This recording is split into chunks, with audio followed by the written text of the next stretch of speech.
Hello friends, आज मु try करी होममेड फेशियल। फास्ट मु करी क्लींजिंग। गोटे कॉटन बॉल रे क्षीर को बुड़े एमती गोटे मिनिट पर्यंत क्लींज कर दे। देन नेक्स्ट स्टेप होची हमर स्क्रबिंग। आधा टमाटर रे चीनी लगे कि एमती पूरा घसी घसी की स्क्रब करिवे। ता द्वारा कि हम फेस रो डेड स्किन आ जते सब डॉट्स थिबो सब तक बाहर जिवो। तापरे फेस वॉश कर देबे। देन मु कली स्टीमिंग। मोर तो ब्लैक हेड्स नाही, आपन मानको जदी अछि रिमूवर साहाय्य रे आपन माने बाहर कर परिबे। जदी रिमूवर तम मानको पाखरे नाही कोई बात नहीं, जदी नख अछि नखरे आपन माने एमती बाहर कर देंतु मोर वालिया।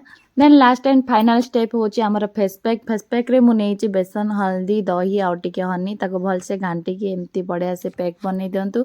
आ मोर वालिया फेस रे पूरा चारियाडे लगे दियंतु मांगड़ वालिया मुह करिकी। लगे सारिया परे फेस को 5 ରୁ 10 मिनिट सुखिया पई छाड़ देबे। देन हल्का हाथ रे रब करके फेस को धोई दियंतु। देखंतु मोर एबे केमती फेस ग्लो करची। आप माने जदी एमती ग्लो फेस पाइया को चाहउचंती ताले जल्दी जाई की ट्राई करंतु। रहउची।